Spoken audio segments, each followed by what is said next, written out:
Hello, hello. Hey. We are live. All right, guys. Welcome to the stream. Hey, everyone. My name is Pablo. And for those of you who don't know me, I'm a 3D concept artist and I run the Blender Academy website. And today I have a really special guest today for a really cool live stream that we're going to call the Creatures of the Deep.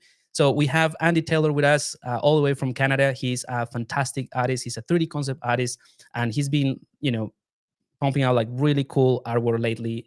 Some really cool behind the scenes of things that he's been working on. So super excited to have you here, Andy, today.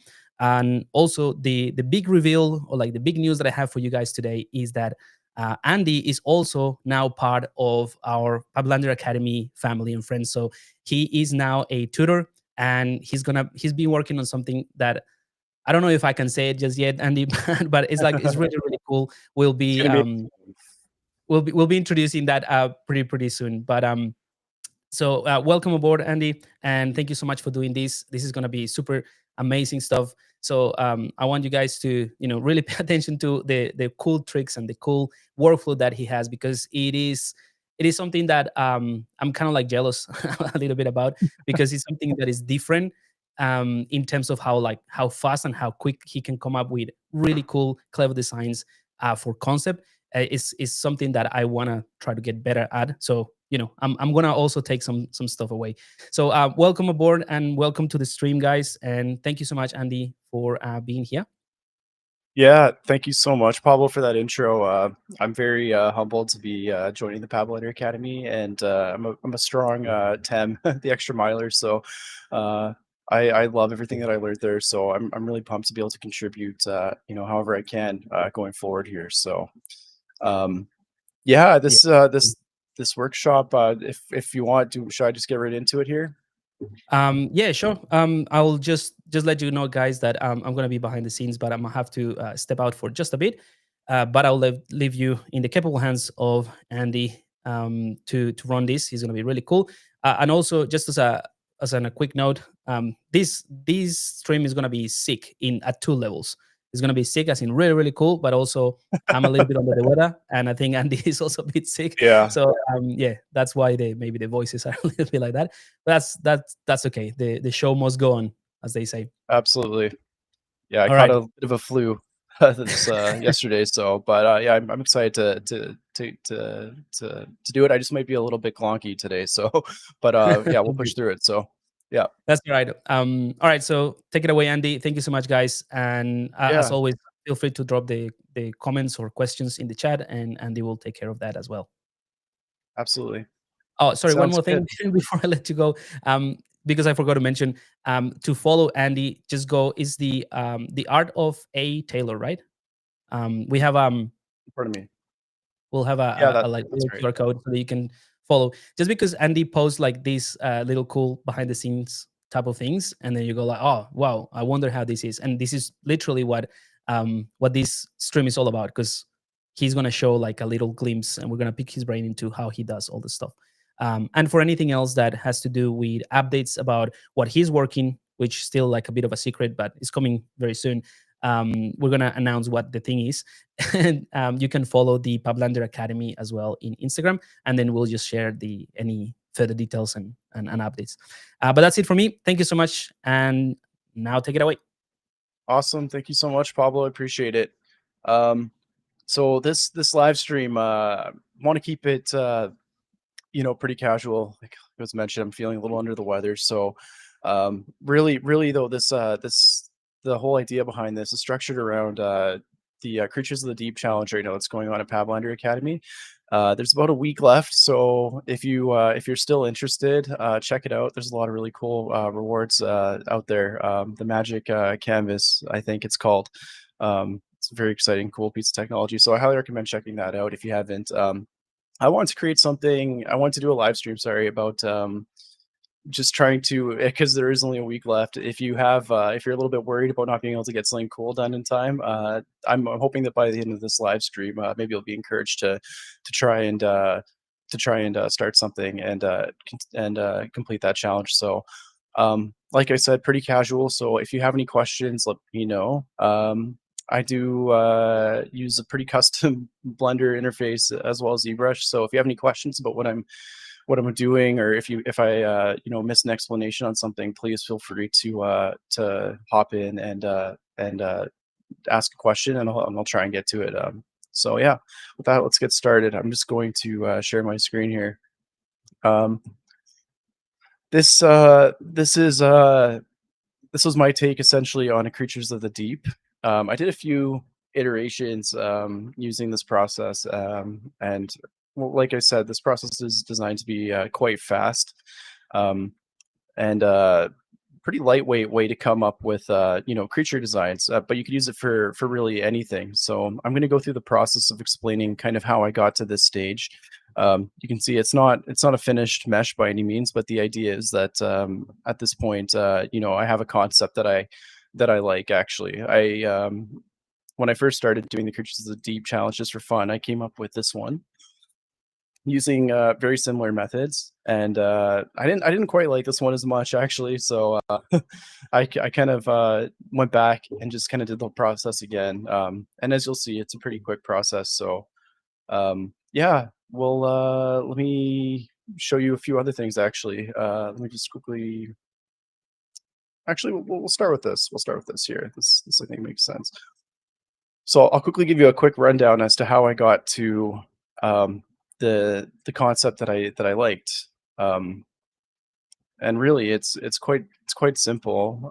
Essentially, it's just in Blender using the remesh modifier and simple primitives. You can see like this is quite messy, right? But it's when you use the remesh, it kind of just blends together and it gives you some very unique and interesting forms. And it takes seconds or minutes, I should say, really, to come up with something like this. So um, yeah, and what I did from there is I just applied all the modifiers, and I added a uh, just a triplanar material on top.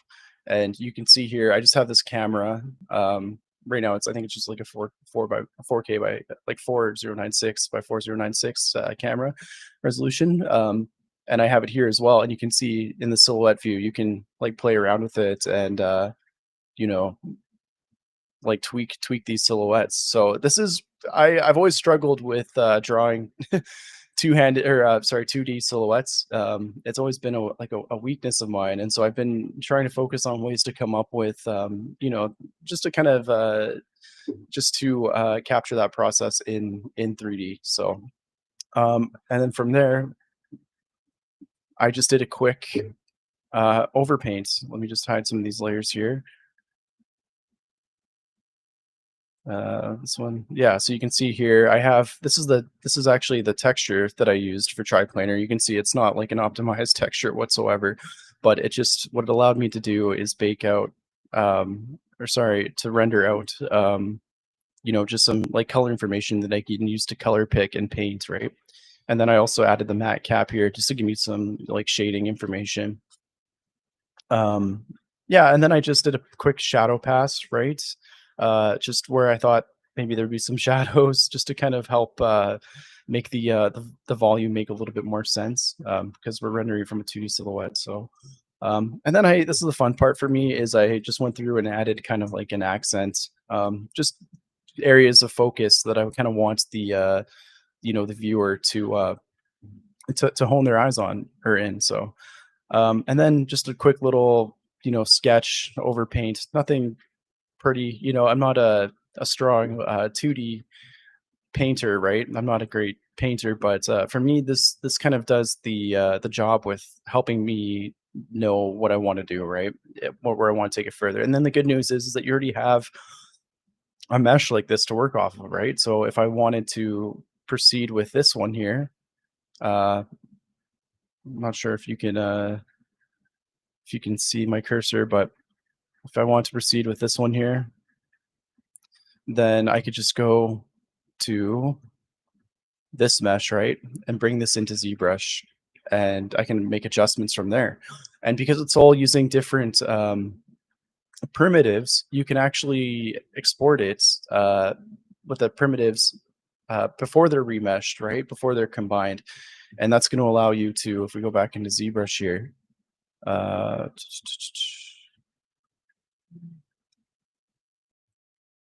think this one here, you can see, right? Then you can dynamesh by polygroup, and you have all those separate polygroups, so you can tweak them very easily using like the move topological brush, right? So that's kind of the premise of this workflow that I've been kind of playing around with here.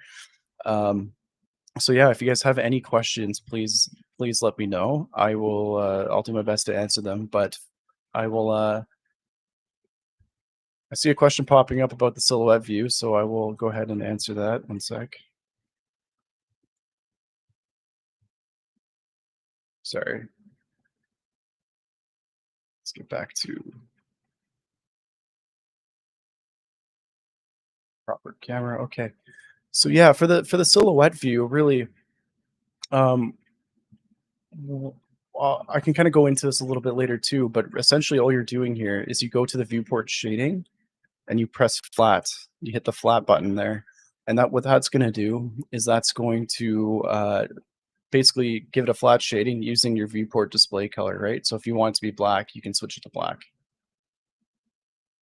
So for me, I knew I kind of wanted the creature to have like a, you know, bluey kind of whale look to it. So I just I made it like a blue, but that's essentially how you do that.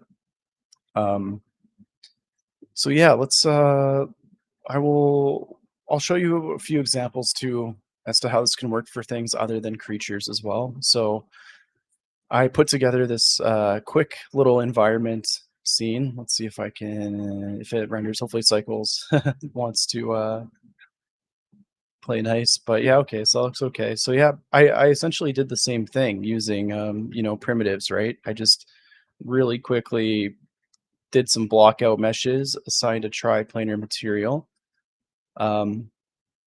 This is like a remesh version, so if you wanted that kind of like aquarium rock version, you could, you know, do something like that.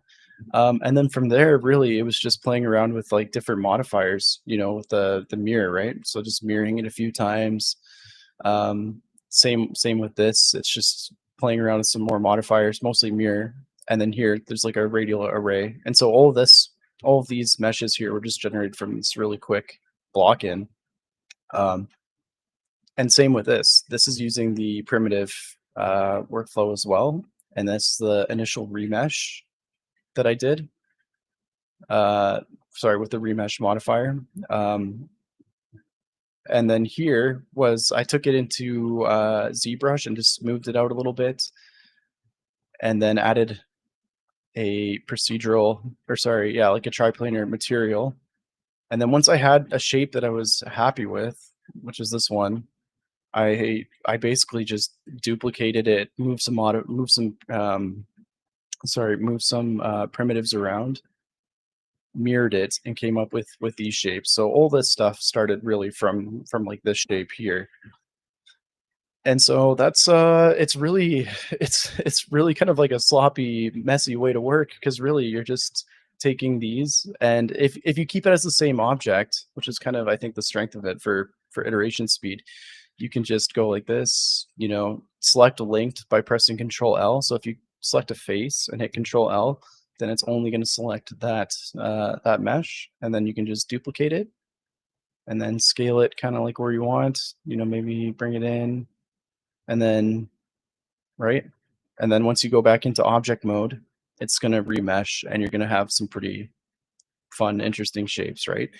So this is how I like to start these days when I'm starting any kind of project, is just block out the simple primitives, you know, focusing on, you know, what is like the functionality of this character. Is he a very sturdy, is it like a very sturdy object or character? In that case, you might want to, you know, focus more on using, you know, cube primitives, but you can also blend the primitives together and come up with some like really interesting stuff, right? So yeah, and then I just, as you can see, I really quickly just added these into a quick scene with some fog and some, you know, cloud textures, and just came up with something, you know, interesting. It's nowhere near perfect, but to me, this is especially if you go into, you know, black and white. If you go into, if you're in render mode and you go into color management under AGX, if you go then into look and select grayscale, then you can kind of create, you know, interesting thumbnails that way, right? So, yeah. So with that being said, I will maybe I'll shut this scene down for now, just so that it's not taking up space. I do have cycles running here, so um, and we'll kind of just go through that process, and I'll try and take it as slow as possible here. So. So for the creatures of the deep, when you're looking at you know, ocean creatures, oftentimes I think they're quite, you know, smooth. Maybe the hammerhead shark, but is like a good use case for like a square primitive in this process. But yeah, so I'll usually just start with like one primitive, and then maybe like drag out another one. If you want to combine them, you just select them, hit Control J, and so then I'll select another one. And in this, I find it's a lot easy. It's easiest to work in like top or side view or front view. When I'm doing this, it gets a little bit. I mean, maybe you can do whatever you want, but I just find it's a lot faster generally to just kind of switch between the right and left and top and bottom views in front. So here I'm not really sure exactly what I'm doing. I'm just kind of dragging out shapes. I like to usually work in kind of like a big, medium, small. That's kind of how I'm thinking about these shapes when I'm dragging them around. So if I have three shapes that are similar, I'll try and break them up a little bit and make them, you know, maybe not look exactly the same. And then once I have that, I'll just add a remesh. And then maybe from here, I'll add just a quick material, and we'll just call this creature 1 or something like that. I'll go down to my viewport display. Pardon me. Maybe that's a little too dark. Let's go up a little bit, something like that. Blue, okay.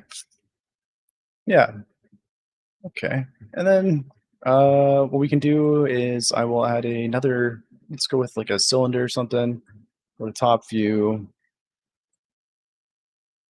Up front, scale that down. I'll hit Shift Z to go into my wireframe mode, and I'll select these verts, and I'll drag that out like that. And then, because that's a separate mesh, I'm just gonna click the mesh that I want to combine to the original one, and shift click this one, and then hit Control J. See a question here. Is it faster for you to do that in Blender than ZBrush, or maybe there's another benefit? To me, I find the benefit is through the reason why I started doing this in Blender really quickly is because I find that adding like being able to add a triplanar material to it and play around with textures, that just kind of adds like a whole another level of I would say like happy accidents. So for example, you know, being able to add in these materials, it's kind of giving me a really quick like hint as to maybe what, you know, some of the skin could look like here, right? Or maybe like for here, maybe this is like an area of focus. Maybe if this is for a game, maybe this blue patch here has some kind of like significance or something like that. You can do this as well in you know, ZBrush for sure. Blender's just kind of become my preference for it lately. And if you have the Blender bridge, I believe it's called GeoB, to ZBrush, it makes it very, very simple to kind of like pass the models back and forth. So it's not really, for me, it's not really one or the other. It's more kind of they're very harmonious working together. So the stuff that I do in Blender will you know, really help me out in ZBrush, and then when I transfer back to ZBrush back into Blender, it's kind of the same thing. Yeah, that's exactly right. So Um,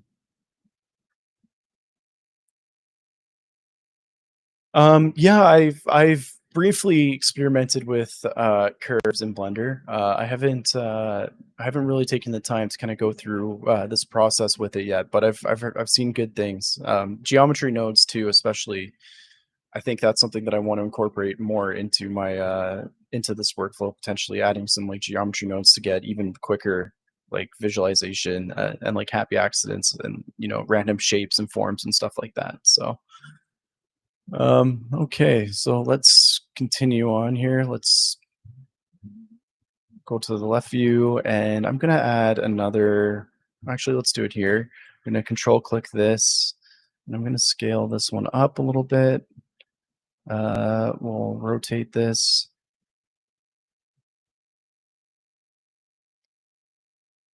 And here I'm not really, this is all very experimental. Like I'm not really 100% sure what I'm trying to make. I think I'm kind of trying to make something that's kind of like a deep sea uh, Leviathan turtle or something like that. So the other thing that you can do is hit proportional editing by pressing O. O is the hotkey for that, and that's going to allow you to.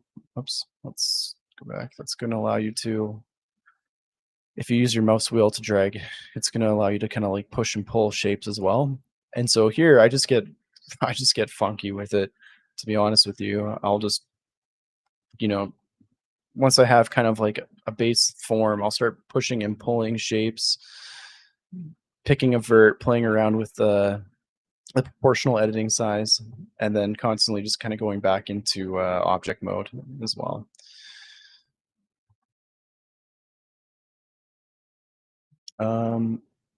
Yeah, and so then we have like one side here. I'm going to make sure that the origin is on the cursor. So we'll just set that to that. And yeah, and then add a mirror modifier. For my mirror modifier, I use it's called Machine Tools, and it's a pretty handy add-on for just I think it was built for, well, it just kind of optimizes a lot of the radial menus in Blender and just makes it, in my opinion, like 100 times more easy to navigate. So my hotkey for mirror is Alt X, but if you don't have that, then you can just go into the generate and add a mirror modifier there and just play around with your axes, and that's going to accomplish the same thing. Go back here. The voxel size is a little, I like to keep it really rough at this stage, really rough. I don't, especially because it slows down your computer or your Blender quite a bit when you have the voxel size very small. So at this stage, I like to keep it quite high. And then once you have that mirror, like you can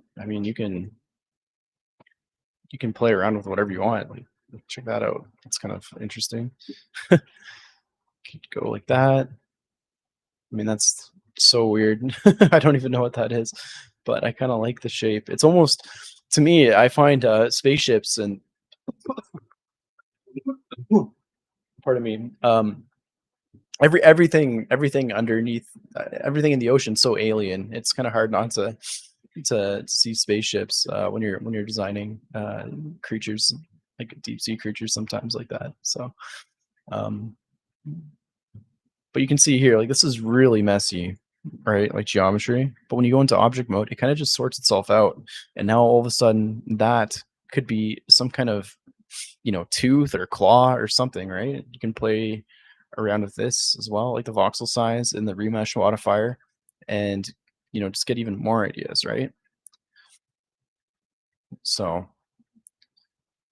yeah, this is let's try and maybe drag out some more shapes here. Let's go ahead and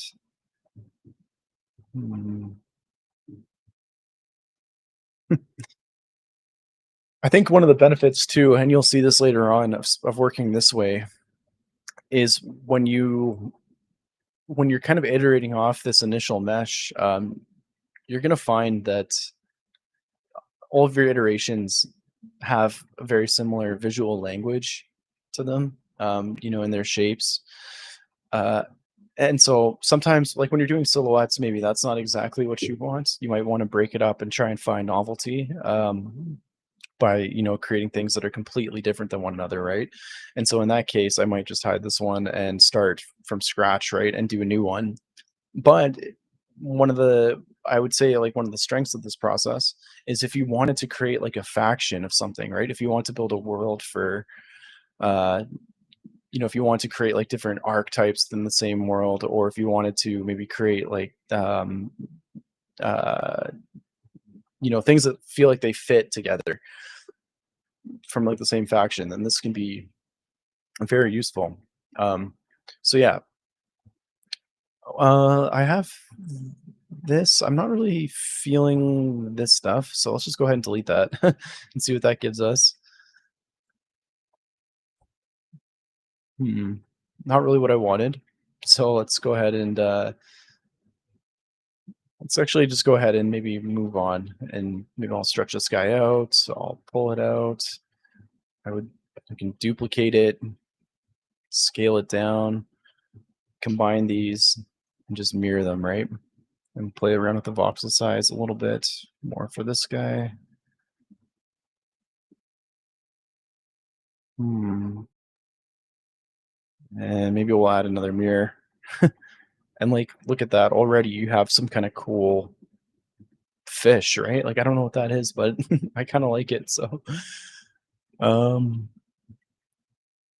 and at this stage, I will add, I'll add some kind of texture. So I already have this texture set up. So I'm just going to go ahead and shift click this and link, or sorry, I'm going to start with this guy, shift click the object of the material I want, and just go link materials.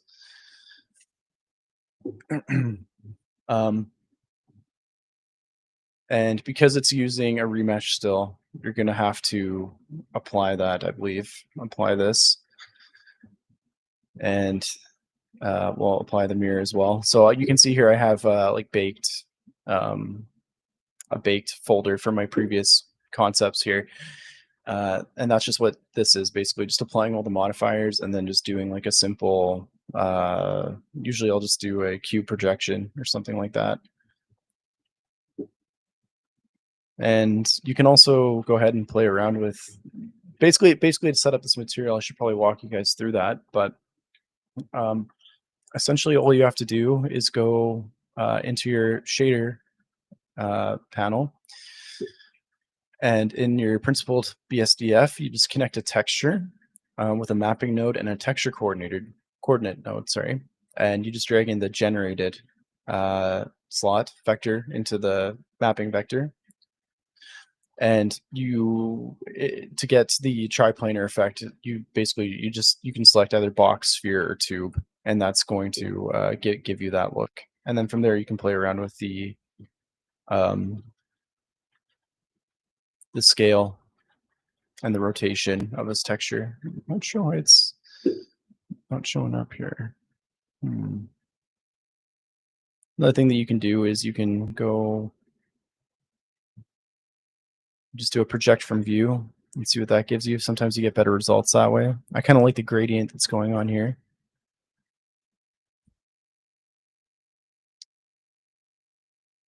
So yeah, we'll just put that one off to the side for now.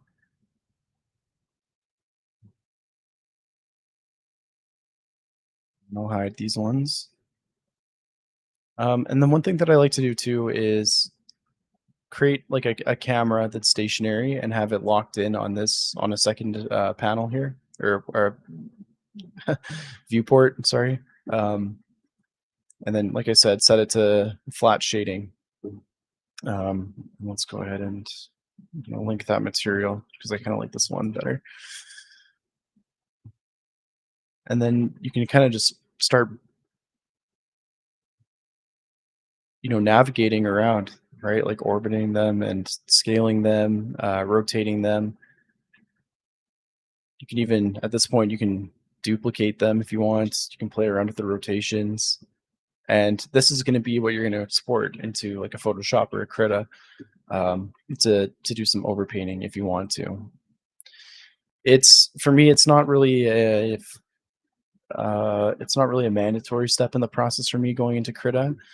It kind of depends if I know what I want. If I don't, then I'll go into Krita and kind of pick out, like I said, some focal points. Uh, sorry, my hotkeys are a little funky.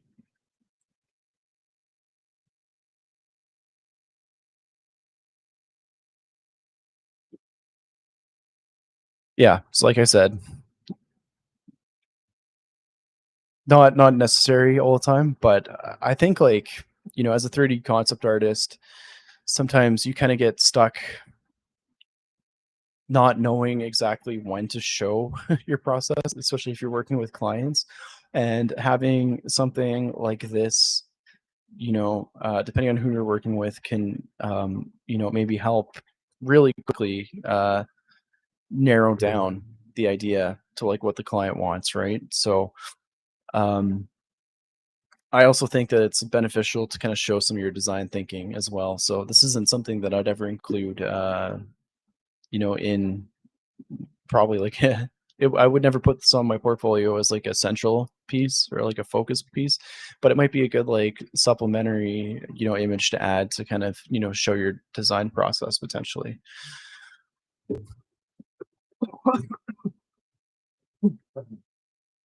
Hmm, hmm. Ooh, okay. So yeah, let's do a few more here. My camera got kind of weird. Let's go to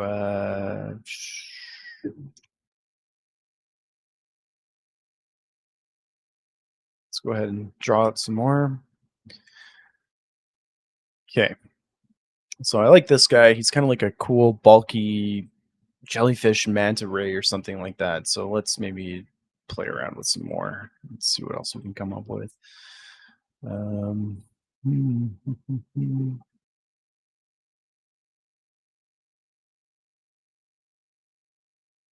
I will say it can get quite kind of messy as you're, you know, playing around with the modifier, the mirror modifier. But if you run into that issue where maybe the mirror's not working the way that you want, honestly, I just apply it. I'll just apply it, and I'll just add a new mirror on top of it.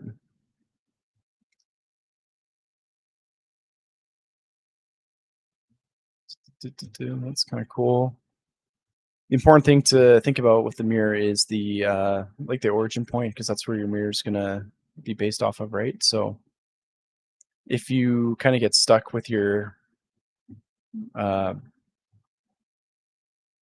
if your origin gets kind of lost, then sometimes I like to just go ahead and like select the mesh and drag it. Actually, maybe this will be, I can show you a different example.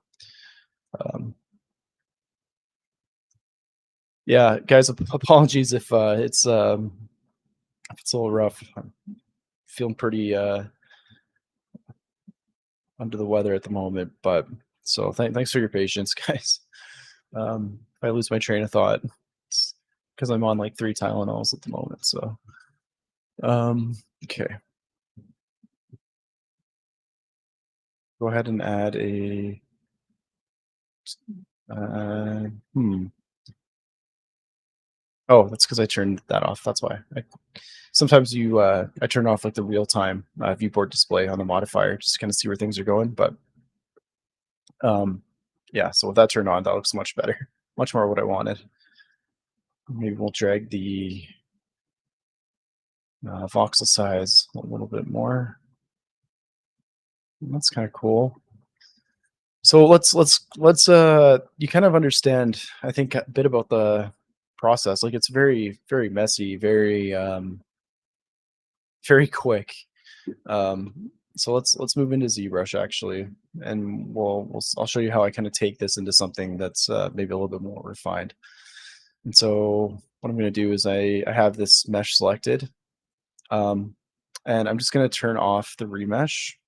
So it doesn't, when it exports, it doesn't add the remesh, and that's going to just keep all these primitives as separate objects.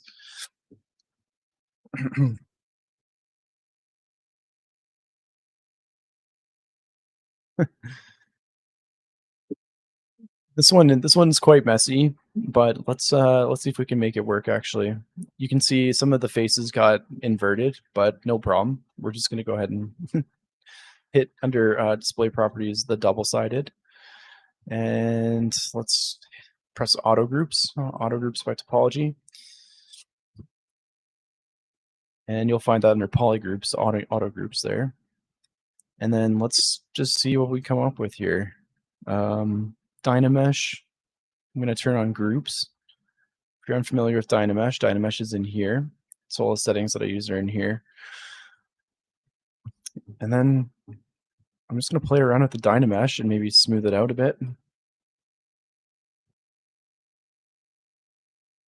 It's a little high resolution for what I want, so I'm going to drag this down even more. Sometimes you have to wiggle a mesh a little bit or add something to get Dynamesh to work again. And so this is a good challenge because this is like a pretty messy one. So let's see what we can do. I'm just going to put on my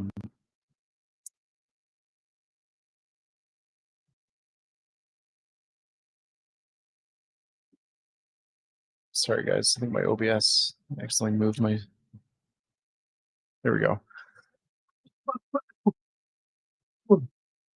I'm gonna pop in a Ricola quick. Give me 1 second here.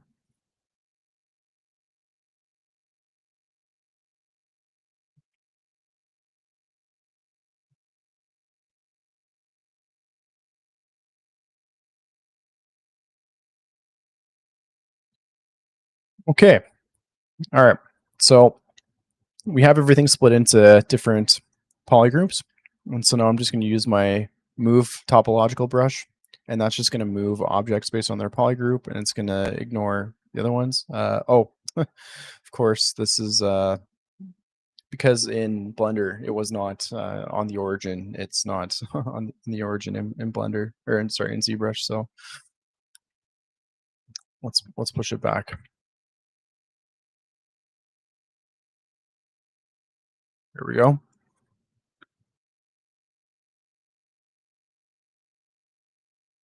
And move to topological. Okay. One thing that I want to say too is I think having like a material in ZBrush that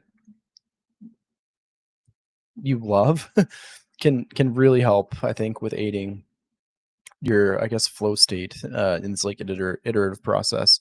It took some experimenting and trying out different materials, but I don't know, like for me, when I was working with some of the default materials in ZBrush, it just never really, I don't know, it wasn't, I found it was kind of tricky sometimes to, I was thinking too much about the material is what I'm trying to say. So having a material that just works for this stage is, I think, valuable. So for me,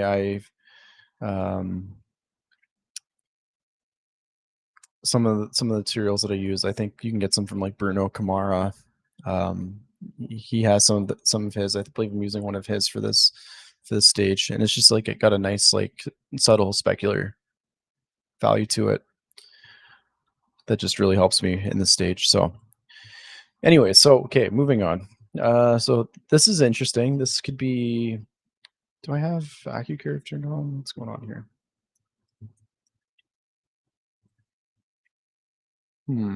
Oh, my focal shift is somehow at 100. Let's fix that. Okay, so this is kind of cool. I'm not sure what this is. This could be maybe some like teeth or something.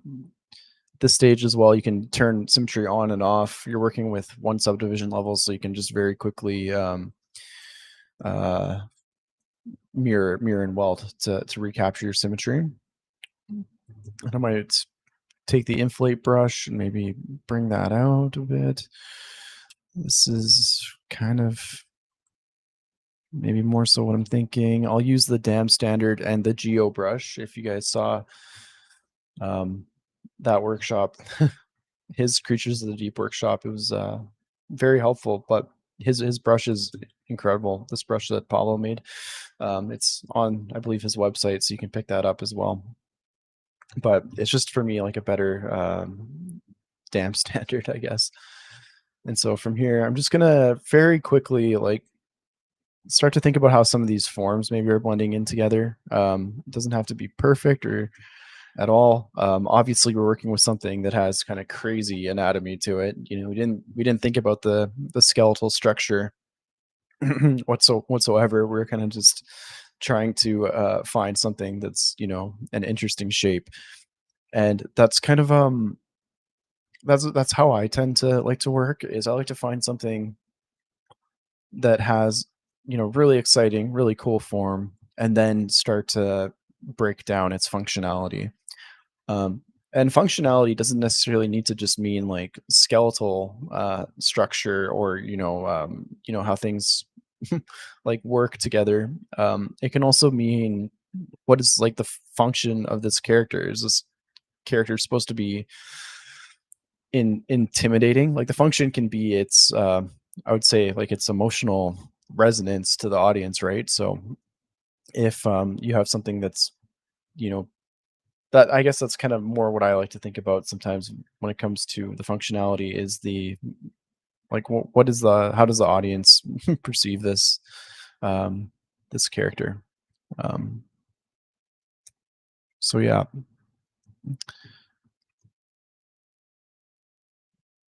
I think I like the idea of maybe adding in like a little head or something in here, actually. If this is like a giant, these are kind of giant what do you call those, fins? I can't even remember the word fins right now. That's how out of it I am at the moment. But um, yeah, if there's some kind of cool fins like that, maybe this is its head. Maybe we'll add some kind of like like mouth or something. And then of course, like if you want, you can also, you know, as we talked about earlier, you can go ahead and add in geometry right here as well. And in fact, I do that a lot. I also will use a lot of like curve multi-tubes, right? And you know, maybe think about how I'm going to blend, you know, this fin in or something like that. If you go into the, if you're using a curve brush and you go into picker and source, sorry, or no, sorry, depth, and you go to continuous Z, then that's going to snap to your mesh. So I'll add in like a curve here. And then keeping the Dynamesh by groups on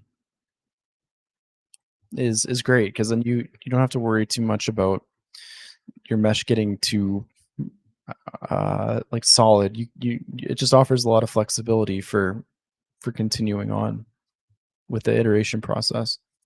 Um, so that's interesting. I mean, I'm not really sure about this. So if I don't like something, then I will just create a folder, call it like um, iterations or concept or something.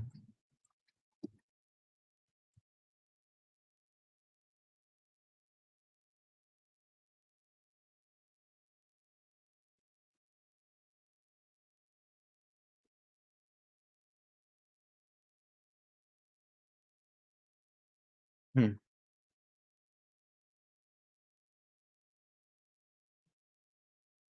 There we go. Okay, that was weird.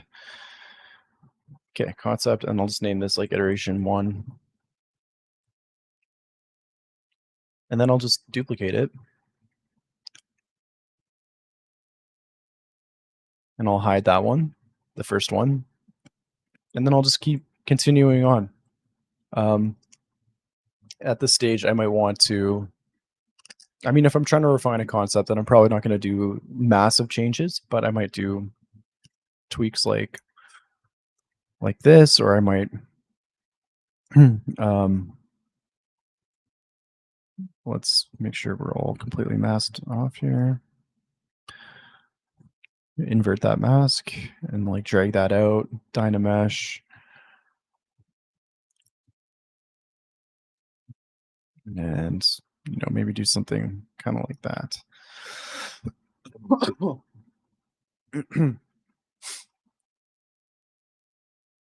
Give it some kind of like spine.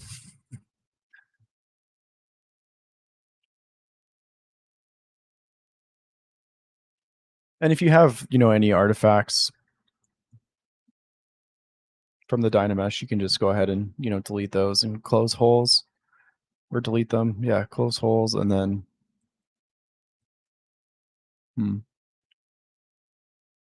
sometimes it'll give you funky results and you kind of just have to play around with it a little bit. Close holes. You can also, to get rid of some of these artifacts, you can just hit it with like an inflate. And then also like one thing that I'll do too, if I'm kind of running into these issues, is I'll just maybe create a new one and put that back in my iteration. And then I'm just going to turn off Dynamesh by groups and just Dynamesh it. Add or give it like a poly group, one poly group, and then hit auto groups again. And then usually if they're floating, then you should be able to separate them out. Not sure why this one's not.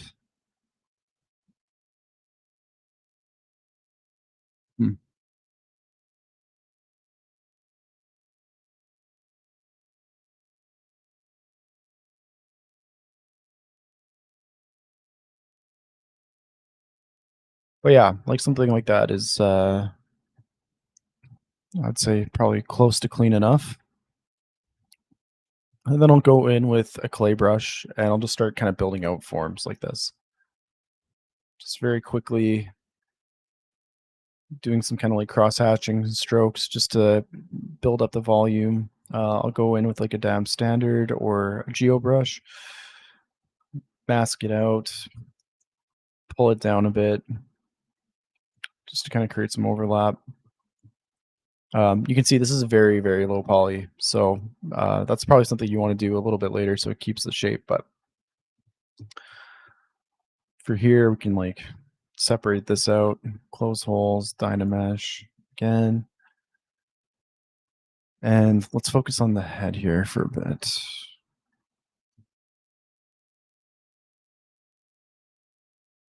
Let's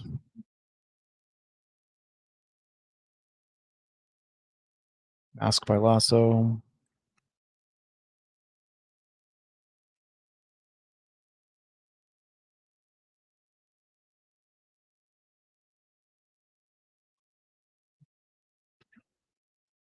It's kind of cool. It's got like a whale's mouth, but with a maybe this head is just its eyes, right? And its mouth is like somehow this gigantic floating kind of like basket or something like that. And so maybe it just kind of silently, floats along catching like krill or whatever in the ocean. And so just kind of thinking about like, what this character would be doing.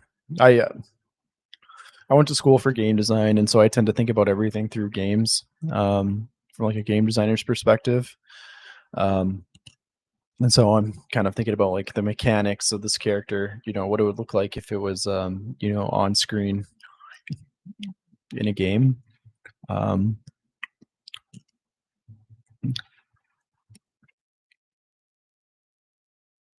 Okay. So let's give it a little bit more balance. I like these shapes. Pardon me. I like these shapes, but maybe let's just kind of break them up, differentiate them just a little bit so they're not quite so uniform, but still maintain like a rhythm to it.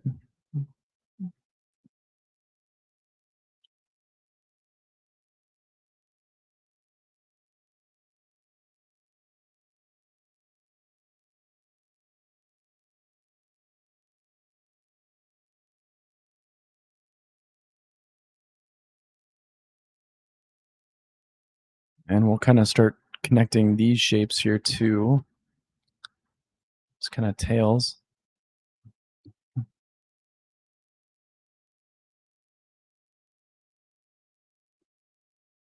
Give me one sec here.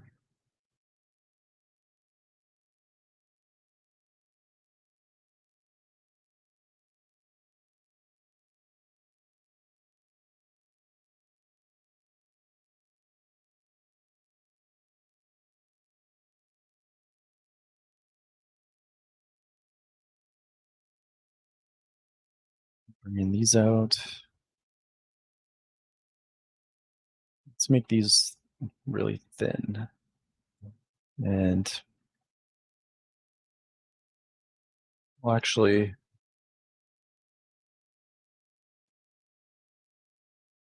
set our transform gizmo, and we'll kind of bring those out a bit. Actually, no, we'll just pull it out. It's fine. Something like that's cool.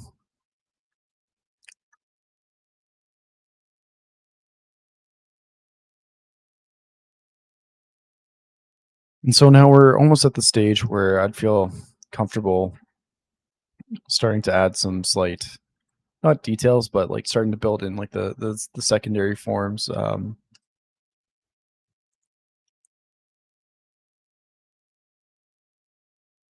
Well, we'll add. I kind of like these fins, so maybe let's the shape that's kind of going on there. Let's maybe add like I don't know something else, kind of like this, just to kind of balance it a bit.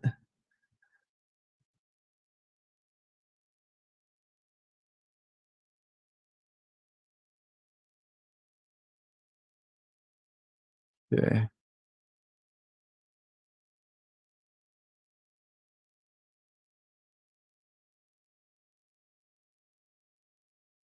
So yeah, I hope this demonstrates that even if you have a really sloppy mesh coming out of Blender, you can still kind of work with it and finagle it right pretty quickly into something that you can then take further. So say we're perfectly happy with this design. Um, I mean, I would probably do a few more iterations of this, but let's say that we were happy with this. Then in that case, I'm just going to zero mesh. Just hit it with a quick zero mesh. My hotkey for that is Shift Z. And then from there with the GeoBrush, I'm just gonna really quickly start to think about how these forms are connecting. Um, so I'll just kind of block in some rough wrinkles. The standard brush, I like to usually with the standard brush lower my focal shift quite a bit. Play around with the intensity as well, and just kind of start to create some skin forms. Um,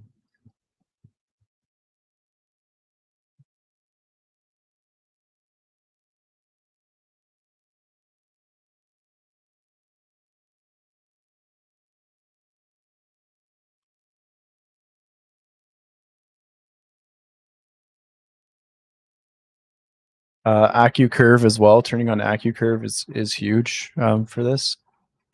If you use your move brush and press AccuCurve, and that's going to give you like a sharper pull. And so I find this is really helpful for when I'm kind of defining how things connect together. To just go in with the AccuCurve mode turned on and just create those areas of overlap.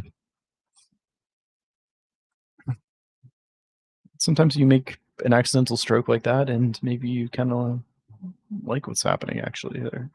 It's kind of interesting.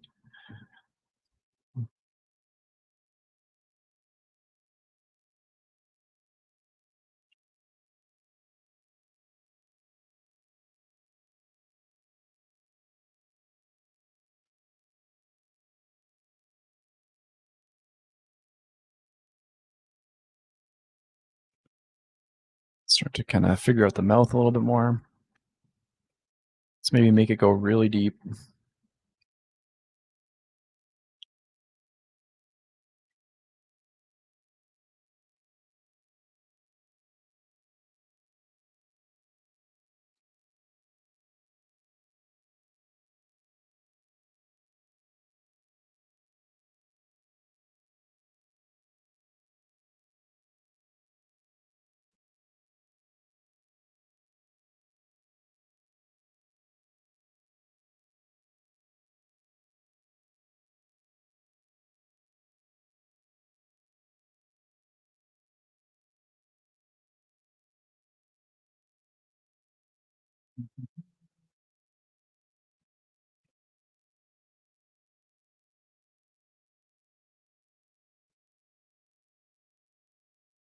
When I'm building out forms as well, I like to take the damn standard brush and kind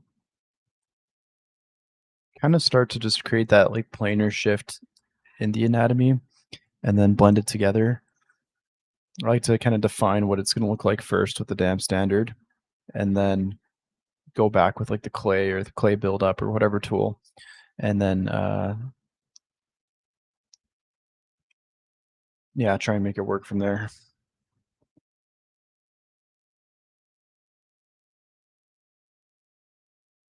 And maybe a lot of you guys are kind of like me, but I tend to just go all over the mesh, whatever catches my eye in that instance. I'll kind of rotate, chip away here, chip away there a little bit. Um,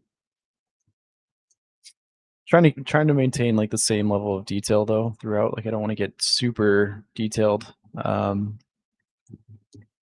in one spot and then have to go back and bring the rest up to the right speed. So I find like when you kind of work spinning around, fleshing out, it's sometimes it just kind of comes together. So um, add some little kind of like crustacean-y type shells, or yeah, like spine.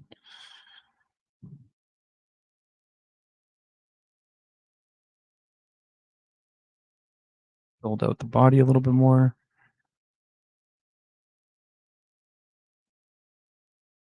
Just gonna close that. Remove my subdivisions, delete hidden, close holes.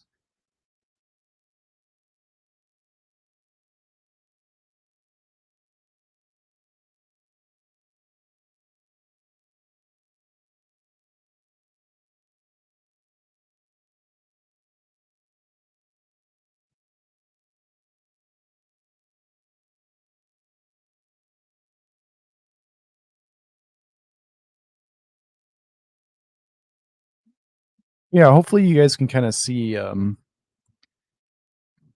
don't know, the method behind the madness. It's not the cleanest way to work, but I think the benefits for me are just speed. I don't have to think too much about anything. I can just purely focus on the design, and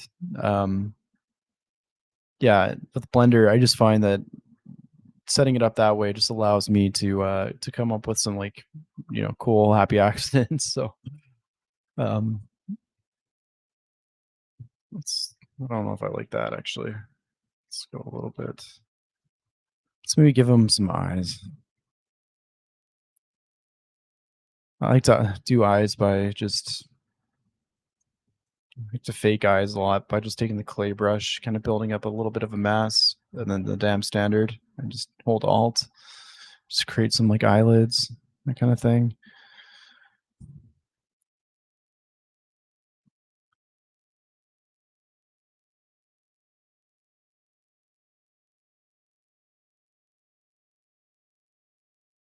But yeah, if anybody has any questions, please don't hesitate to ask, because this is really kind of the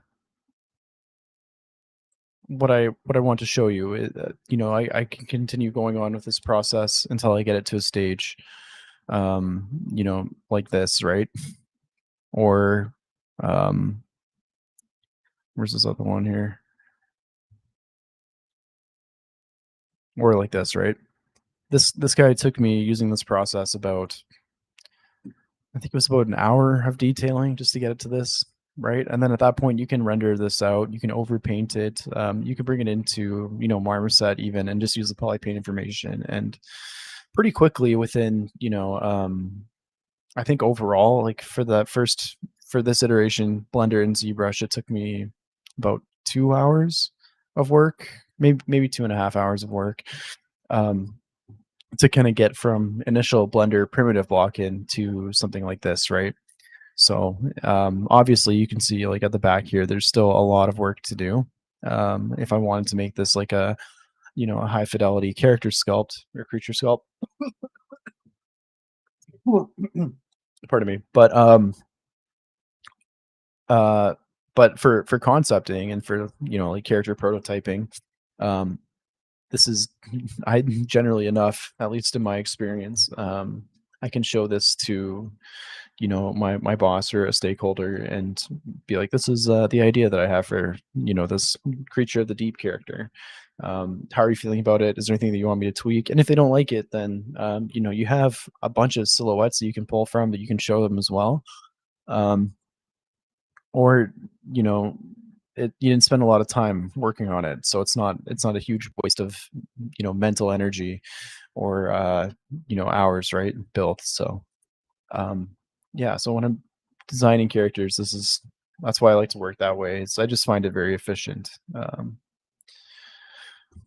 This guy is a little bit trickier. The other guy I did was a little bit more, I think his anatomy made a little bit more sense. This one is going to be a little bit trickier to kind of figure out the functionality of it, but it's fun to kind of put the puzzle together. Once you've have a cool shape, you're like, how does that actually make sense? Um, so maybe this isn't his eye actually. Let's create another iteration. I'll hide that, move that up. um, let's maybe just like bring that in and bring this down maybe. Dynamesh. Let's maybe keep the resolution a little bit higher so we don't lose all of our details. Of course, you can reproject your details onto it if you want, but for now, it's just something like that's good.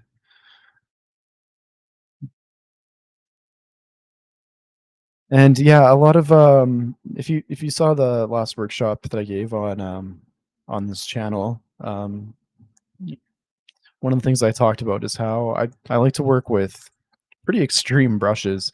So with like clay, for example, I like to crank the focal shift quite low and keep the intensity quite high, and just yeah, I don't know, just experiment, just kind of create overlap. Like when you lay down a brush stroke, you know, sometimes you can't really, I mean, at least I don't like think about, what this would look like when I'm just blocking in a character. But when I put down a stroke, it just helps my mind navigate towards ideas, right? So I kind of like that.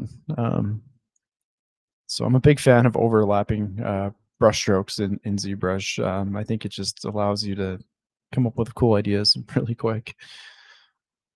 So something like that. Um, use the pinch brush here, bring in this fin a bit. Same with this guy.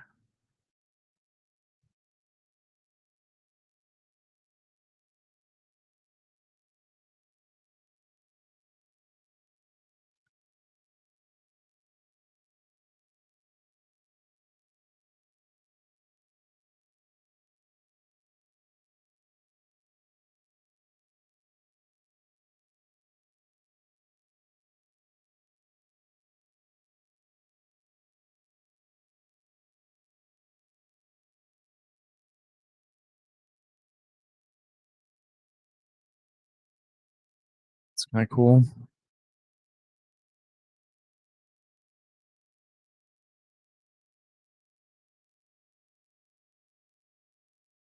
I should also say that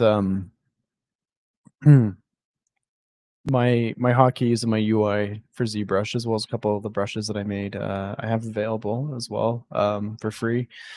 I gave them away at the last workshop, and I think we can probably make that accessible potentially to anybody who's interested. If you are interested, just maybe shoot me a DM or something on Instagram, and we can get you sorted out that way.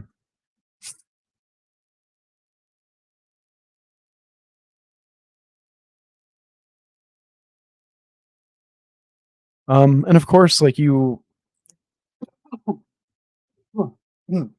pardon me. You want to if when you're going beyond the stage and you're starting to think more about like the functionality and how things are working together and like the anatomy, it is useful to pull up some reference, right? Um, I sometimes I spend a lot of time looking up reference, and I'm very picky with the reference that I choose, and it can be a bit of a time consuming process. And not all reference is necessarily good as well. So I like to at this stage kind of, if I'm going to have reference, it's going to be very macro reference that is purely based on like primary shapes. It's not gonna have any kind of detail, or I'm not gonna be referencing the detail at all. It's gonna be basically about finding like a silhouette and like cool forms, but it's not gonna be about like skin wrinkles and stuff like that. That's all stuff that you definitely should have later in the process. Um, but at this stage, it's not critical for me.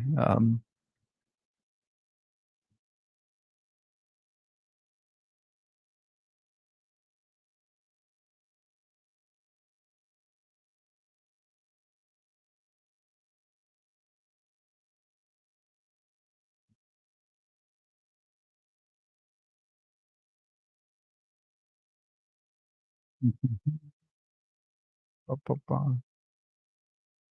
I like that.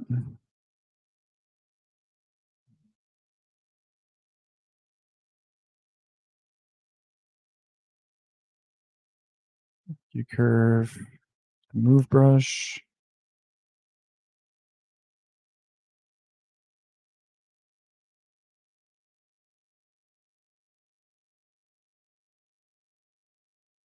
There we go.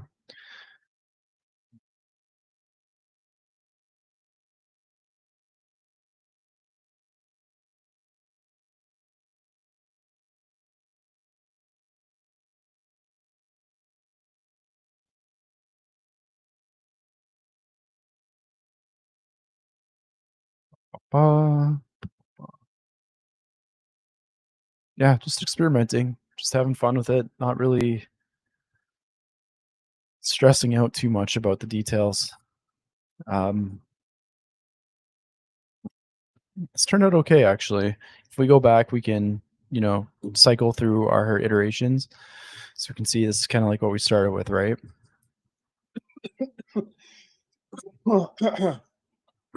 Pardon me. And we played around with the primitives a little bit using move topological. And then we dynameshed it all together, cleaned it up a bit, and started refining the shapes. And then we started adding, some details, or not details, sorry, but like secondary forms.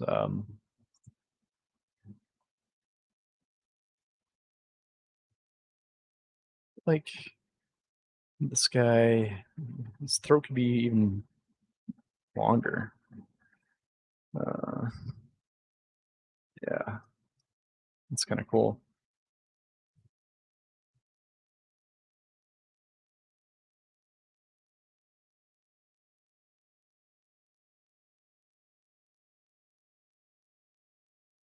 I'm just gonna take a quick 1 minute pause here and just get some refill some water. I'll be right back.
Okay. It feels a little bit better.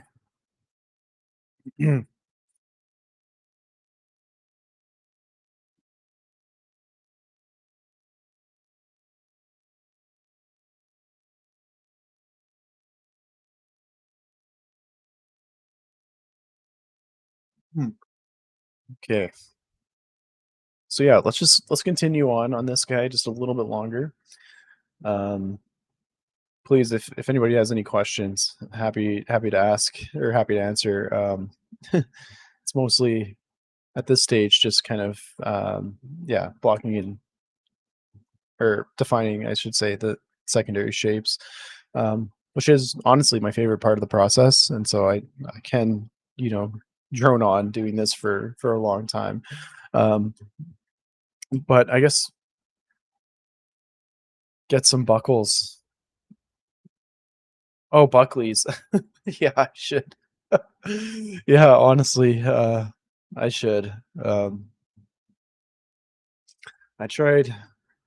tried like a homebrew ginger blueberry lemon tea today. It's with honey and stuff, and it's doing all right. But yeah, I don't know. It's been going around. It's been going around. Um,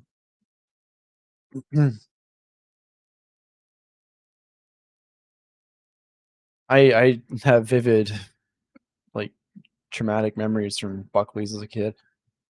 Um, I don't think I've had it as an adult actually. Um, should give it another go. Um,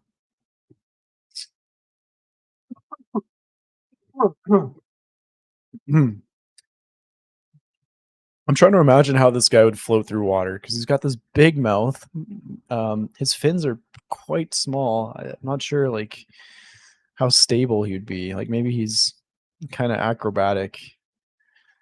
He's like an acrobatic guy coming at you like this, you know, spinning around. Um, oh, thanks, thanks. Yeah, yeah. Thanks for bearing with me, guys. I really appreciate it. I know this is you know,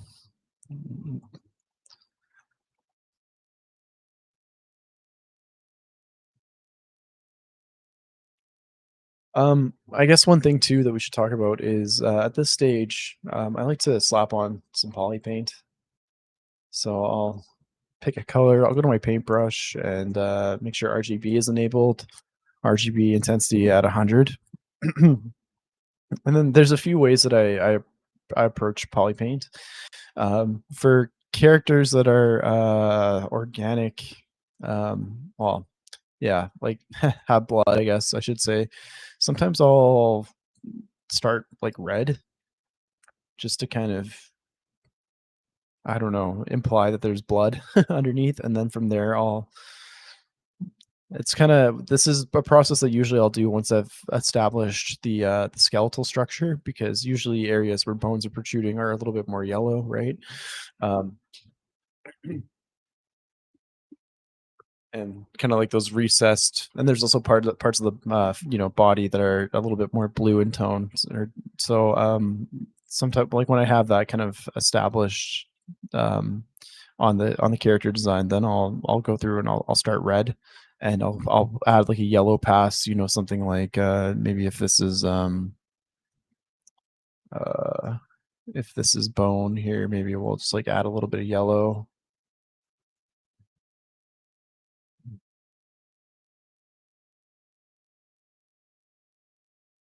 That's a good question. um this almost kind of looks like it could be a saddle here. If you had some kind of like Atlantean, you know, king of the deep or something like that, you could probably put him on here. um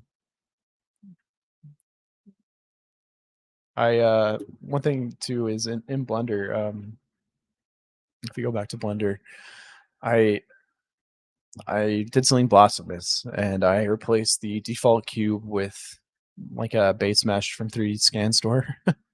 And so that kind of gives me, you know, I know whenever I'm working on, I have like a reference point for scale.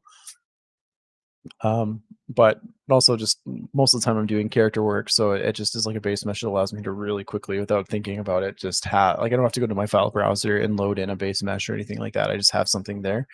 Um, but yeah, that's something I can pull that guy in as well. And let's see where he lines up here. If we go back to ZBrush,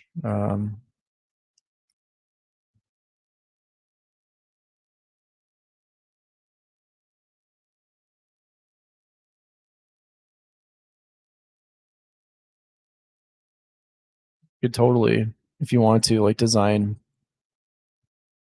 you could take this guy and pose him and slap him on there as well. So it's yeah, I'm all about finding ways to. I have a hard time staying, as you can probably tell, like in a flow state. So I try really hard to optimize my workflow for for staying in a flow state. Like if you were around for the last workshop, but if you weren't, I'll show you. I have tools here that are like concepting base meshes, and these are just tools that have like the base mesh all set up. The polypaint information is extracted from the texture, so I can sculpt on it right away and not have to worry about losing the material. And it has like layers set up with like different poses and stuff like that. So if I want like more of an aggressive pose, then I have something, or like a heroic pose, sorry, then I have something that's set up like that. So I can just jump in really quick and design that and that way. Instead of one of the biggest things for me that kind of kills my flow is having to navigate a file browser, honestly. So I try and avoid that wherever possible. Um, or speed it up wherever possible. So let's go ahead and just apply some like poly paint. We'll add some stuff to the top here. I like to, for painting, I like to usually apply like a hard circle alpha and lower my focal shift quite a bit. Um, and this is what I would call like a local color pass. And so at this point, I'm just trying. Pardon me. I'm just trying to think not too much about like shading or anything or even details. I'm just trying to think about like what the diffuse basically is for it, and just kind of block in like very basic colors, right? Um, Nothing too crazy. Color pick using C to go back to the blue. And maybe for the belly, we'll add some kind of, I don't know, like a warmer yellow or something. Fins could be, maybe have some yellow coming off them too. Maybe the tips are yellow. Kind of thinking about like where the focal point is of the character.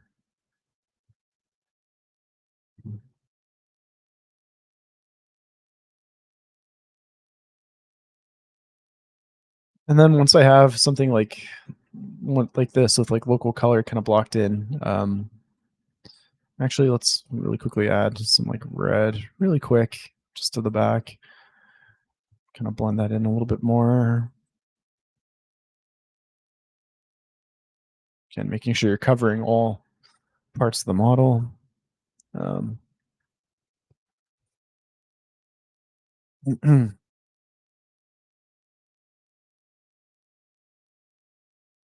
yeah, and then once I have something like that, then I'll do like a kind of like an ambient occlusion, just really quick. Maybe not quite that strong. We'll lower the intensity a bit and just kind of add some like darkness to the recesses. Also, I find it's helpful to give like your character like a gradient.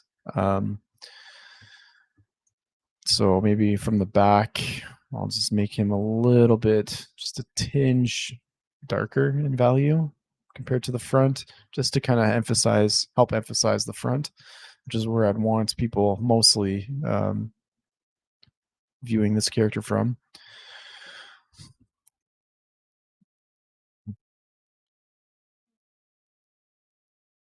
And like adding poly paint will again, it'll get present more opportunities for you to come up with like new ideas, right? It's I don't know, maybe some other people work this way, but for me, I tend to have like a pretty rough idea as to what I'm doing, and I like to just kind of find things as I'm going. I'm not somebody that's going to be, designing like a blueprint necessarily. I guess it's not very. It's more so just about finding like discoveries along the way. Um,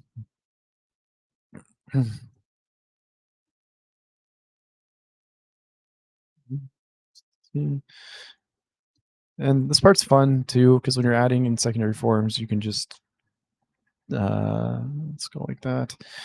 You kind of create like that fold, and then you can take the standard brush and really kind of exaggerate it like that. Um, Maybe we'll pop this guy up in subdivision one more time.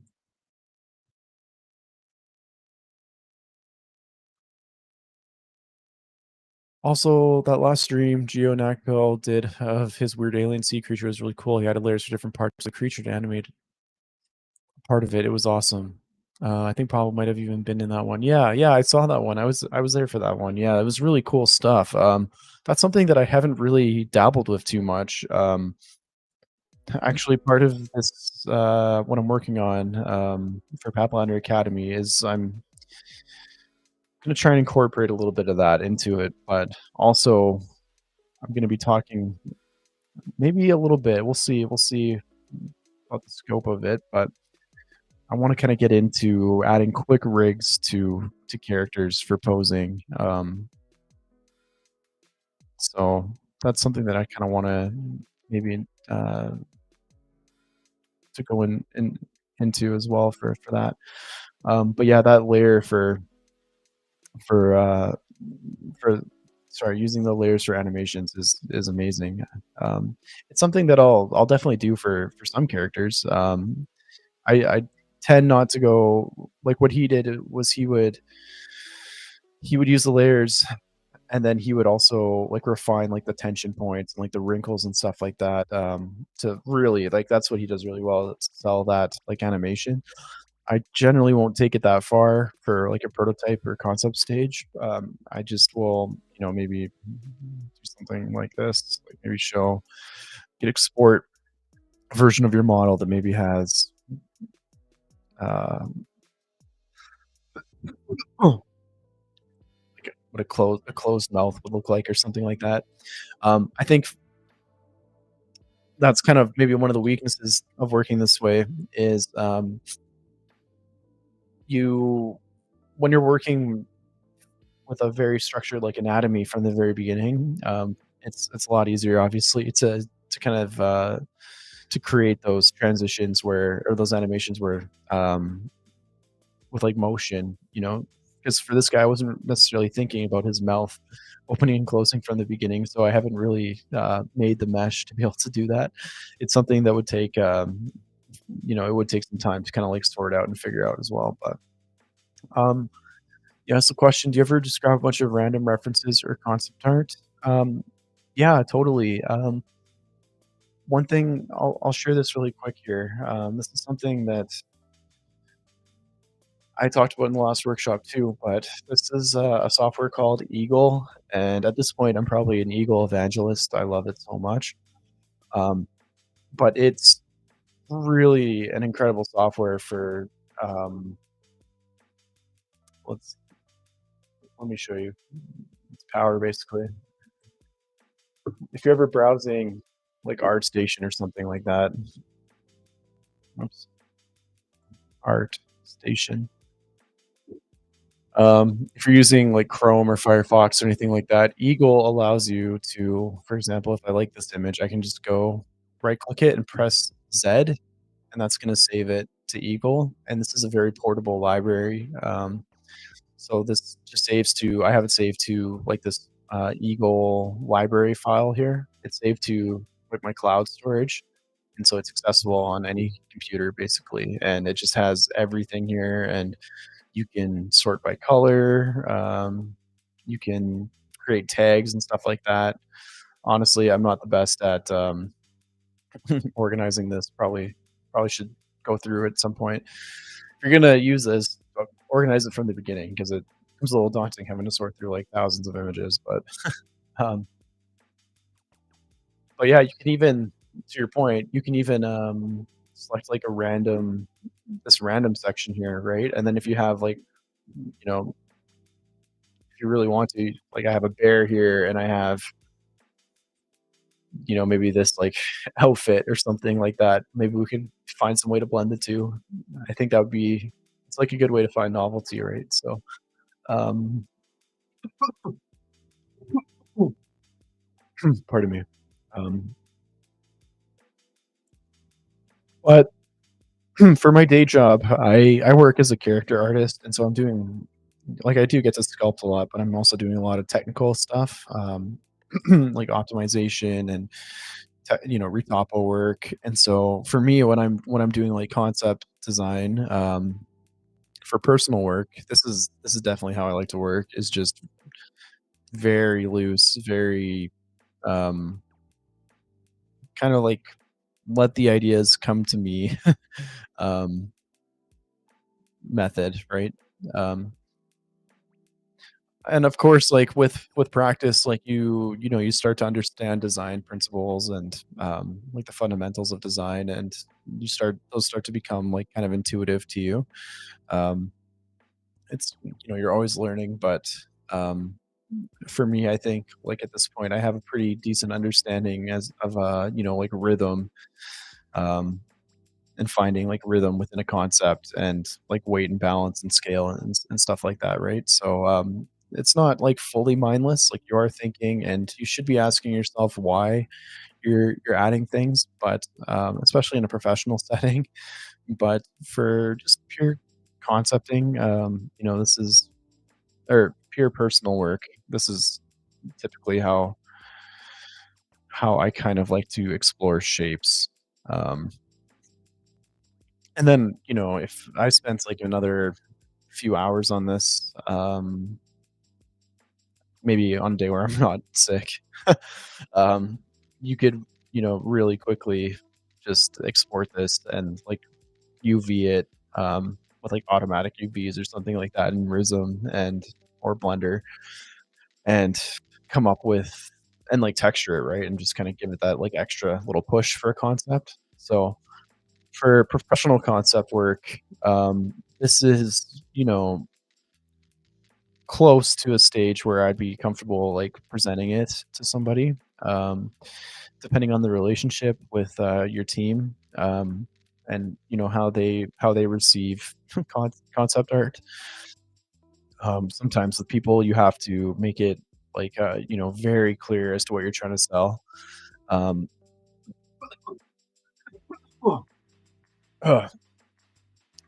but sometimes you're working with people that have like a really good grasp on what you do and like how you're working, and so they can understand these things very quickly. So you know, for like the team that I'm working on right now, if I was designing a creature, I would be totally comfortable presenting these, just quick overpaints.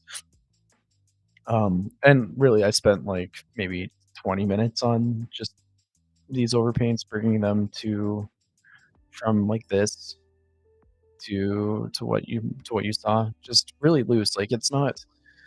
I know for my work, I'm going to be working on, I'm going to be doing a lot of stuff in 3D. So I just want to make sure that I got like the focal points down and I just have some like interesting silhouettes and maybe flesh out some of like the things that make that character like kind of unique or something like that. So um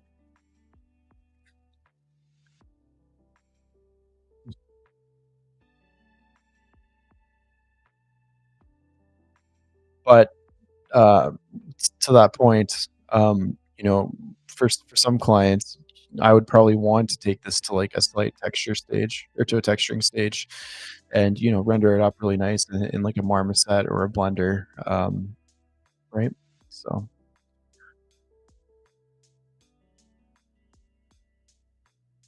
kind of feel like this guy should have some.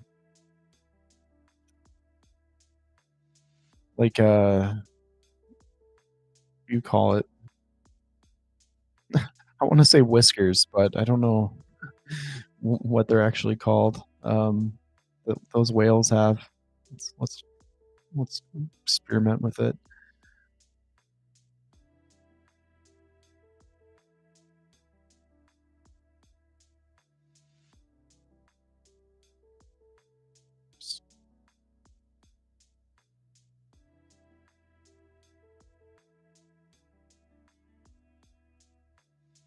Or if that's what I'm looking for. Okay.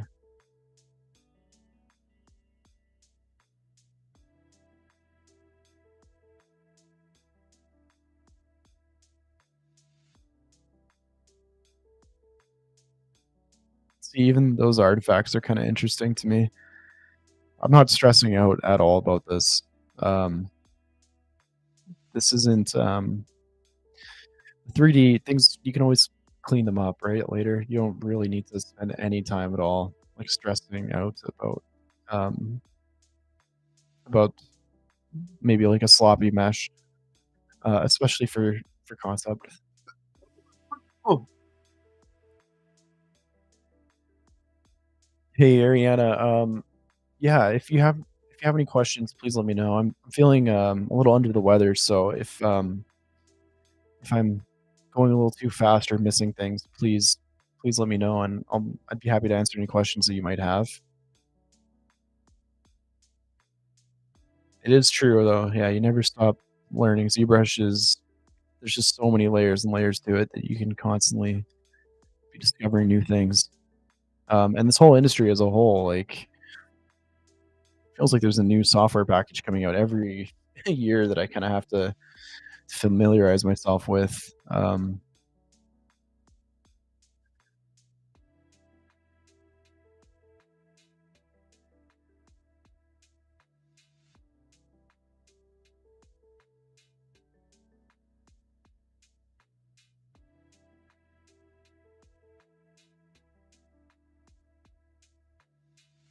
That's kind of funky.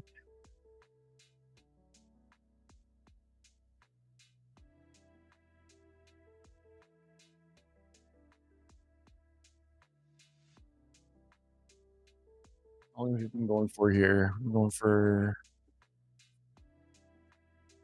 hour and a half.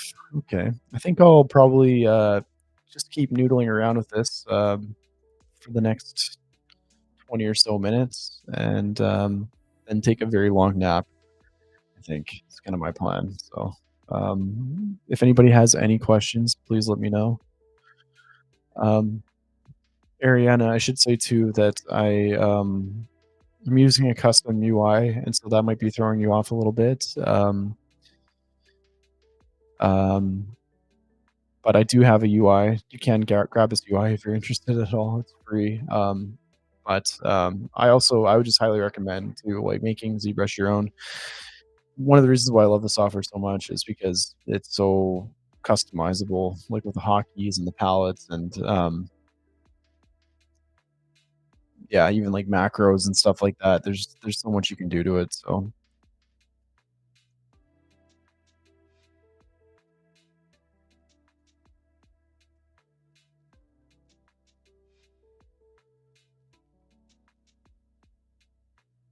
this is so weird.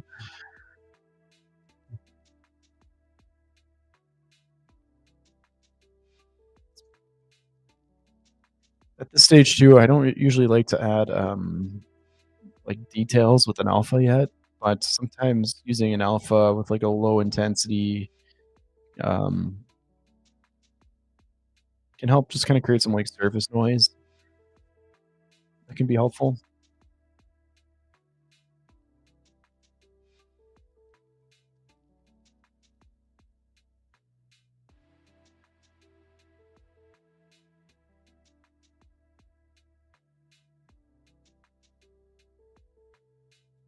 Yeah, definitely recommend obviously Pablo's channel and Michael Pavlovich as well.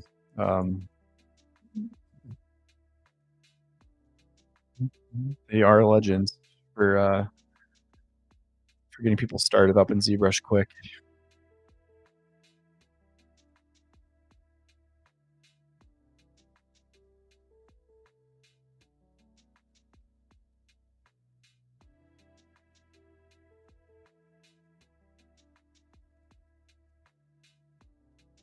And if anybody's interested in design, a very, very, very valuable resource for design. If you're not aware of it, I highly recommend checking it out. It's called Design Cinema. It's all on YouTube. It's free, and it's oh, pardon me. It's Fengzu's YouTube channel, and he puts out all this content for free. And that's I was binge watching those videos when I was in school and starting out a concept. And yeah, most of my design theory, I guess, comes from just watching those videos on repeat.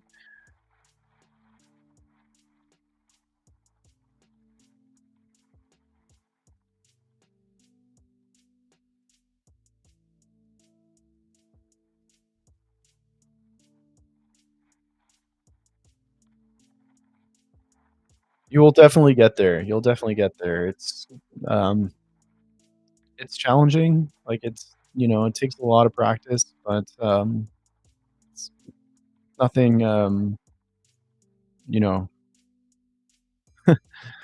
I I'm not a talented person, but I've just spent a lot of time doing this stuff. Do you know what I mean? So it just comes with time and practice, and just try and not get too absorbed in every like don't try and be too critical with like every sculpt that you do because if you sculpt every day or every other day from day to day like you're not going to see much improvement, but over the course of a year you're going to see tremendous improvements. So or even the course of a month, right? And every now and then you get those like level up pieces that where you just feel like, oh, okay, I learned something and like I'm improving, and you just got to chase those. But yeah, it's just all practice. It's just all practice. And finding a good ZBrush material helps, I think.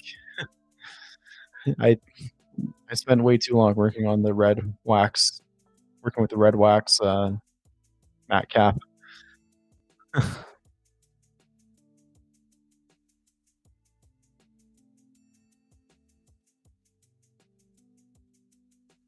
One little handy trick, maybe. I mean, this isn't really anything too special, but I like to go into I believe it's the alpha. Yeah, it's in this all these settings are in the alpha modify panel. But what I like to do is sometimes take like the gradient brush, um, or the gradient alpha, I should say, and just give it a few tiles, like horizontal tiles like that. And sometimes it wait, yeah, it can when you're like cross hatching your strokes, it can kind of just create some like fun like wrinkles and stuff like that. Um,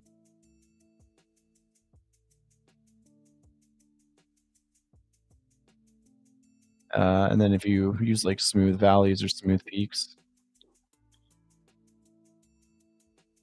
let's go smooth valleys for this one.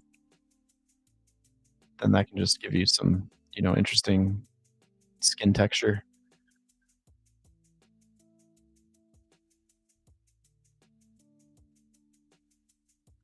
You still occasionally find those YouTube tutorials where people are using the red wax nightcap, and it kind of blows my mind, especially now that ZBrush has the what do they call it, like the monster clay. Because I feel like people enjoyed the red wax because it felt like plasticine or like clay, but now they have like matte caps that are actually built around monster clay.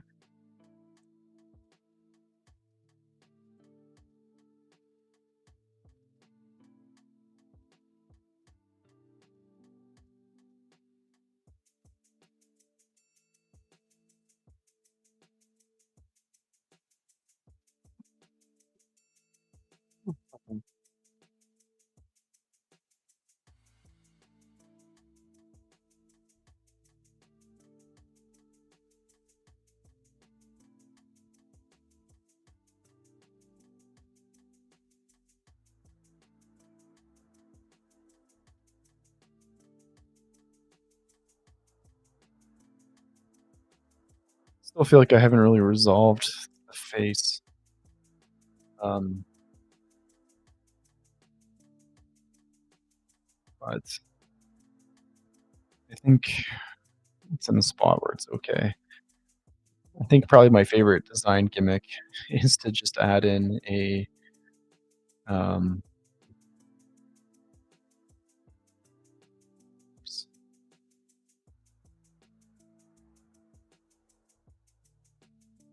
maybe not a gimmick, but this is just the kind of thing that I like to do is just add in like a tiny little you have this massive creature, but then you add in like a more realistic like human head or something like that. It's just kind of the type of stuff that I like to do, like with where is it? This guy. The idea behind this guy was that he is just change the light a bit.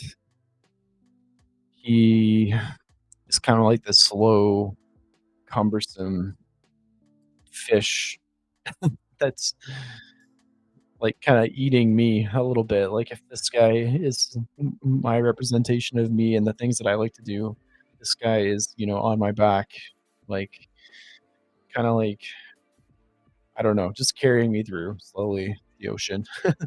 So I don't know. That was kind of my take because we wanted to. The idea behind Creatures of the Deep was, I believe, to create something that resonates with you, right? That captures kind of like your artistry, and so that was kind of my idea. I don't think I'll take it much further, but yeah, I just wanted to kind of whip up something like what I would do for this kind of challenge there. But so yeah, anyways, going back to this guy.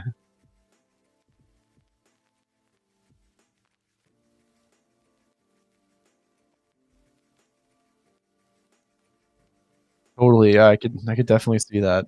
Yeah, they're such a cool animal, such a cool little animal.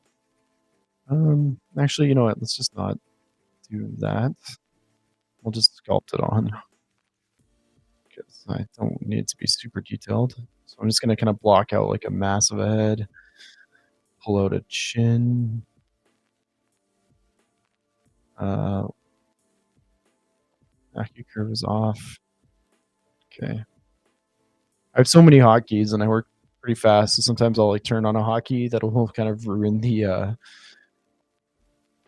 that'll slow down my ZBrush quite a bit. So I have to like navigate through and figure out what I turned on by accident. Um, let's go here. Oh. Um,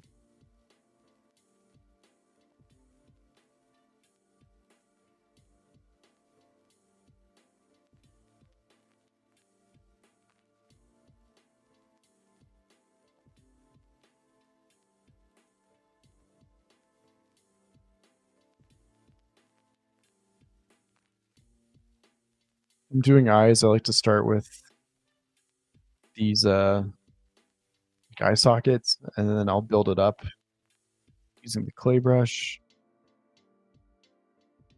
Then I'll use dam standard and just kind of create like an eyelid, and then blend it in.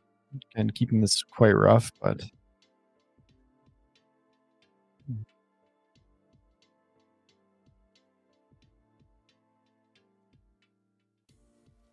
oh, that's something I should mention too. When you do turn on like horizontal tiling, like I showed you, it applies to all brushes. So if you know something weird's going on after doing that, it's because it's still turned on. So you have to just set that back to one.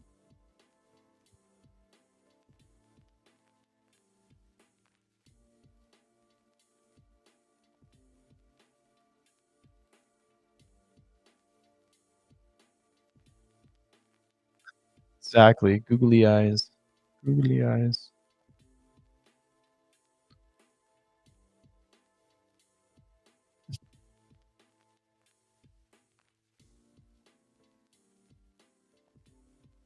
And I guess one of the last things that I kind of will do, maybe not so much on like creature like this, but I'll show you anyways, is I will well, first of all, I'll make sure that I set the material to something that I like. So let's actually change this one now to I have like a leather material. It's not really it's not really the best. Maybe something like this skin. I have a few different materials that I can only play around with for skin, but let's maybe go with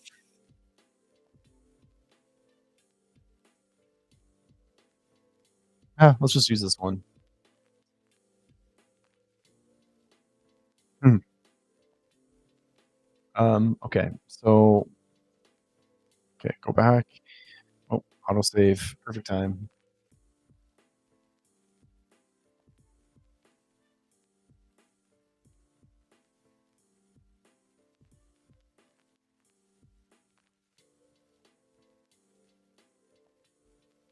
Okay, so I'm gonna fill. I'm gonna make sure that if you press spacebar, go into like your pop-up window and turn on material. I'm just gonna set it to my startup material here by hitting fill object, and I'll do the same with this and this.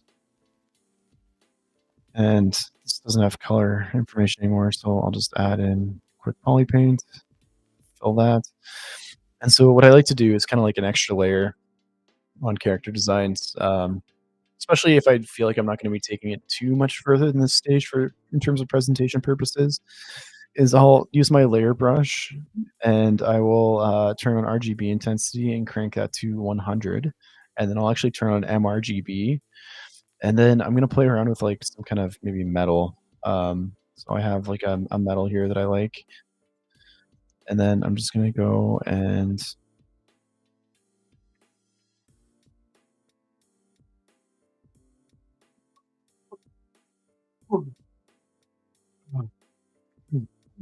um, yeah, just like add in some like metal details or something like that really quick. These can be, opportunities to sell the culture of your character design, right? So maybe this guy's got like on here or something, he's got some kind of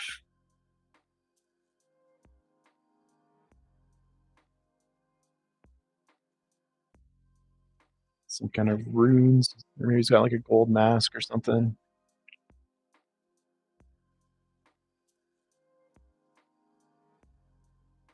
Now, once you Dynamesh this, it's gonna delete like this material information. So it's kind of like a last step that I'll do to add in some details. Or, if I'm cool with just keeping the RGB information, like the color information, like this yellow, you can play around with maybe using that for, like masking and stuff like that. Um, which can be kind of cool. So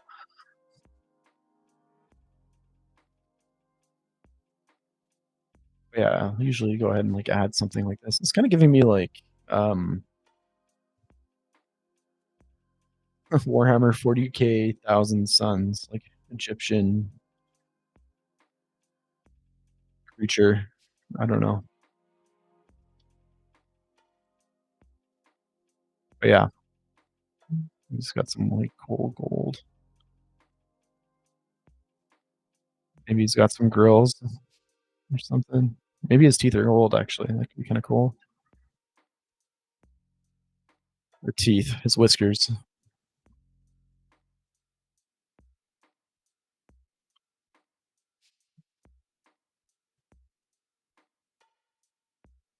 Yeah, it is very Atlantis.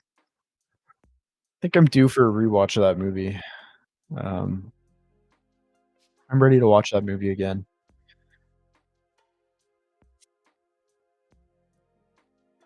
I have a 1-year-old right now, and the thing that I'm waiting for the most, more than anything, is just being able to rewatch, like, all those, like, classic animated movies that were so important to me.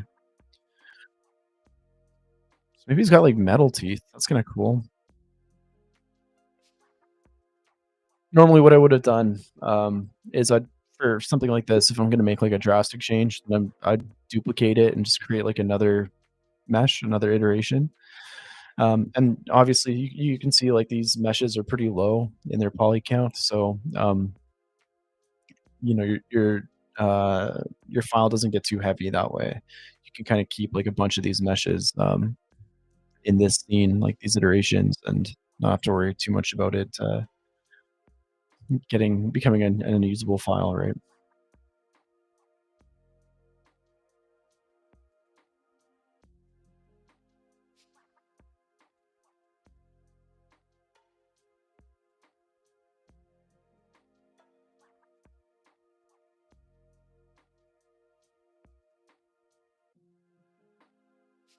Um, yeah, I think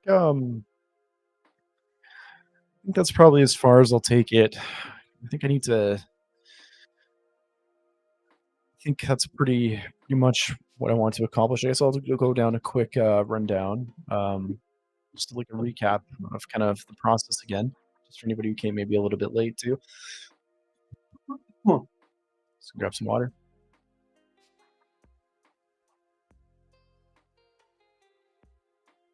Um, so we started off in Blender, and what we did was we just made a couple uh, character silhouettes.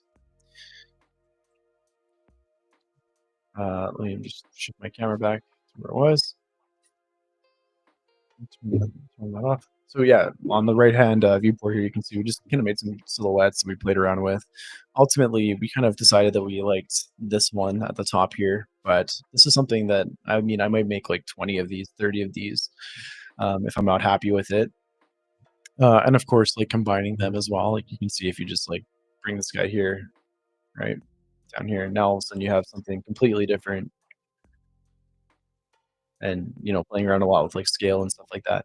But basically the meat and potatoes of this is just taking simple primitives, slapping them together using proportional editing